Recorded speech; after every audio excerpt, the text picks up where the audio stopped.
বাড়ি থেকে বের হয়ে নিখোঁজ সোদপুরের বাসিন্দা গৃহবধূ। নিখোঁজ অভিযোগ দায়ের খড়দহ থানায়। নিশিদিন হসপিটাল, অর্থ সব নয়, পরিষেবাই আসল কথা।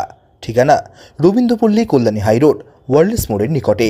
যোগাযোগ 8617781276।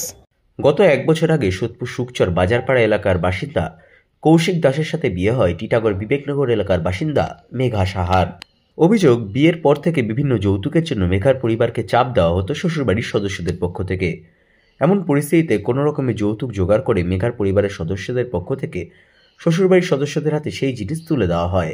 কিন্তু সাংসারিক কাজ ঠিকমতো করত না মেঘা। এই অভিযোগে তার উপর মানসিক চাপ সৃষ্টি করা হতো বলে দাবি মেঘার পরিবারের সদস্যদের। শুক্রবার দুপুরে মেঘা তার বাপের বাড়ি আসার জন্য শ্বশুরবাড়ি থেকে বের হলেও বাপের বাড়িতে আসেনি। এরপর বিষয়টি জানাজানি হতে খোঁজখবর শুরু করা হয়। রাতে খড়দহ থানায় লিখিত অভিযোগ দায়ের করা হয় মেঘা সাহার পরিবারের পক্ষ থেকে। শনিবার সকালে টিটাগড়ে বিবেকনগরে মেঘার বাড়িতে আসে মেঘা সাহার বর কৌশিক দাস। সেই সময় মেঘার পরিবারের সদস্যরা ও স্থানীয় বাসিন্দারা কৌশিক দাসকে জিজ্ঞাসাবাদ শুরু করেন।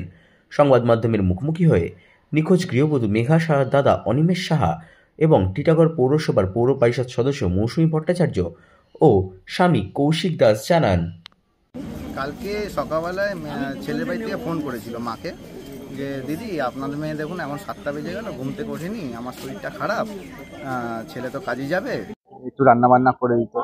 তা মা আবার বোনকে ফোন করে ওকে একটু বকাবকি করেছে। তো এই একটু মায়ের সাথে একটু কথাবার্তা হয়েছে, যাই হোক। তারপর মা ওকে বলেছিল, ওর মাকে বলেছিল ঠিক আছে বিকেলবেলা 6টার সময় গিয়ে ওকে নিয়ে আসবো, ওকে কোনো একটা জায়গায় নিয়ে যেত একটু ঠাকুর বাড়ি বা মাজা ফাজা, ওর মাই সেটা দেখিয়ে দিয়েছিল। তা সেই রকম নির্ধারিত হয়েছিল প্রোগ্রামটা। তো কিন্তু ছেলের বাড়ির থেকে 2-2:30 নাগাদ ওর মা নিজেই পাঠিয়ে দিয়েছে যে যাও তুমি বাড়ি চলে যাও, তোমার মায়ের সাথে ওই যেখানে যাওয়ার আছে সেখানে চলে যাবে। তো 2-2:30 নাগাদ মেয়ে ছেলের বাড়ি থেকে বেরিয়েছে, ও শ্বশুর বাড়ি থেকে বেরিয়ে ওদের কথা অনুযায়ী কোনো একটা টোটোয় উঠেছে। কিন্তু কালকে 2-2:30টার পর থেকে আজকে প্রায় 7টা বেজে গেল, আমাদের মেয়ের কোনো খোঁজ খবর পাইনি। আমরা রীতিমতো খড়দা থানায় কমপ্লেন করেছি, মিসিং ডায়েরি করেছি এবং ব্যারাকপুর টু শিয়ালদা সব রেল স্টেশনে জিআরপির কাছে আমাদের মিসিং ডায়েরি করা আছে। এই আমার বোনের ওপর টর্চার বলতে দেখুন, আমরা যখন বিয়ের সম্বন্ধ দেখা হয় তখন আমরা বলেইছিলাম যে আমার বোন খুবই সাদাসিধে, ঘরের কাজকর্ম করতে পারে না, কারণ আমরা ওদেরকে কোনোদিন করতে দিইনি। ওকে একটু শিখিয়ে নিতে হবে। এবং আমাদের আর্থিক অবস্থা খুবই খারাপ, বর্তমানে করোনার জন্য খুবই খারাপ হয়ে গেছে। আমরা অনুষ্ঠান করে বিয়ে দিতে পারবো না, আমরা মন্দির থেকে বিয়ে দিয়ে দেবো, আর খাটালমারি যেটা দেওয়ার আমরা সেটা দেবো। কিন্তু ছেলের বাড়ি থেকে একটা প্রেশার ছিলই যে একটা মাত্র ছেলে, একটুখানি প্রোগ্রাম যাতে করা হয়। তা আমরা সেই শর্তে বলেছিলাম দেখুন আমরা যদি প্রোগ্রাম করি তাহলে আমরা কিছু জিনিস এখন দিতে পারবো না। তো সেই কথা অনুযায়ী আমরা ওদের মন রাখার জন্য প্রোগ্রাম করেছিলাম। কিন্তু হঠাৎ ওরা ওদের বাড়ির কারো শারীরিক সমস্যার অজুহাত দেখিয়ে একবার মন্দির থেকে আগে বিয়ে করিয়ে নেয়, সেখানে আমার একটা অঙ্ক খরচা হয় টাকার, তারপরে আবার আমাকে প্রোগ্রাম করে ওর বিয়ের অনুষ্ঠানটা করতে হয়, যেই কারণে আমি ওদের জিনিসটা দিয়ে উঠতে পারিনি।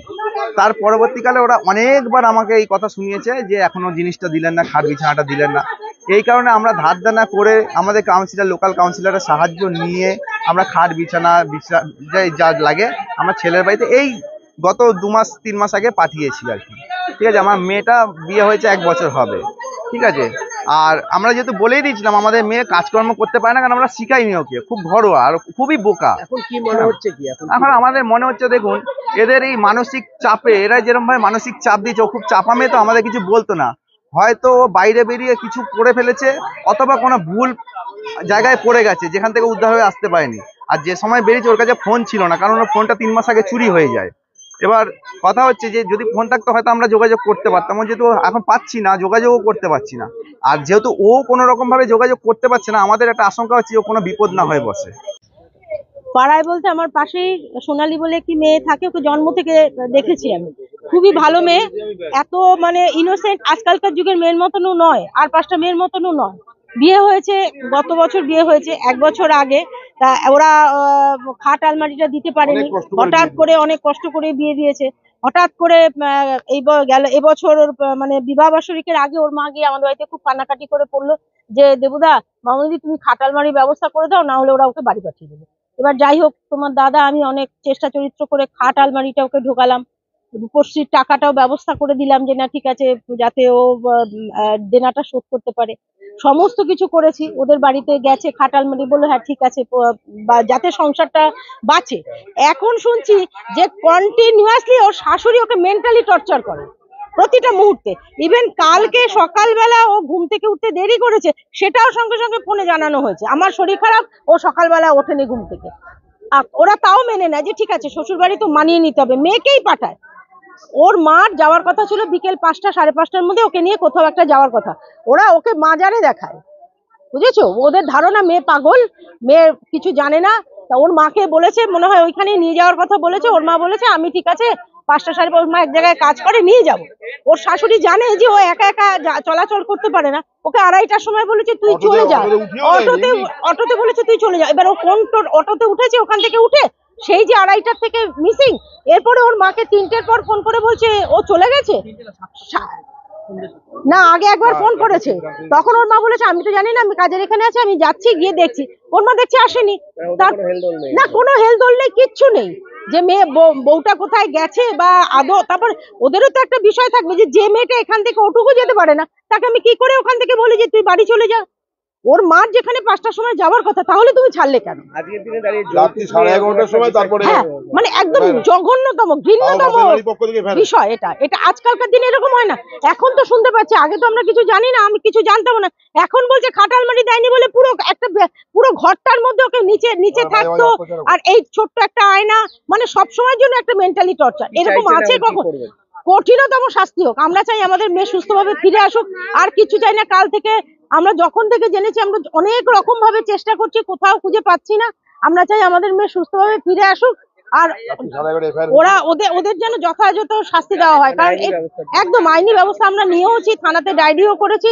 আমরা ওদেরকে বলেছি যে আর কিছুক্ষণ আমরা দেখবো, তারপর আমরা এফআইআর করবো। এখনো পর্যন্ত করিনি, দেখি যদি ওরা মিসিং ডায়েরি হয়েছে, এরপরে যদি দেখি যে না ওরা সঠিকভাবে। আমরা এখন বললাম যে টোটো তোমাদের ওখানে স্ট্যান্ড থেকে উঠেছে, তোমরা টোটোকে বা সিসিটিভি ফুটেজ সেটা দেখো। আমরাও পুলিশকে বলেছি, এখন আইন তো আইনের মতন ব্যবস্থা নেবে, আমরাও আমাদের মতন খোঁজ খবর করছি। আমরা শুধু ওদের একটাই বলেছি, তোমরা আমাদের মেয়েকে সুস্থ মতন ফেরত দাও।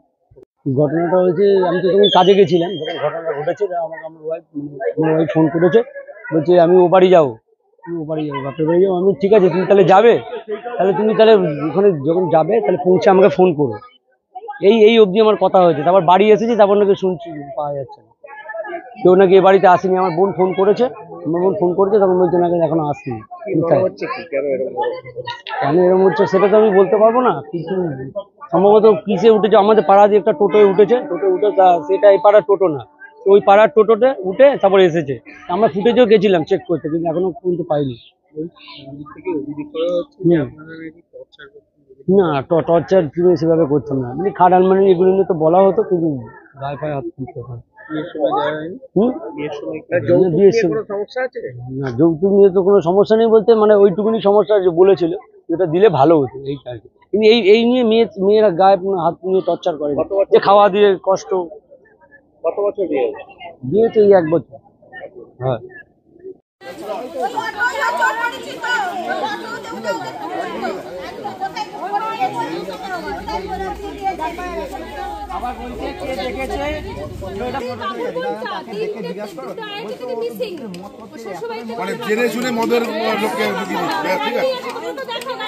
নিশিদিন ডায়াগনস্টিক সেন্টার, এ কমপ্লিট ডায়াগনস্টিক সলিউশন। আমাদের ঠিকানা 144/1 সেন্ট্রাল রোড, আনন্দপুরি, ব্যারাকপুর, কলকাতা 122।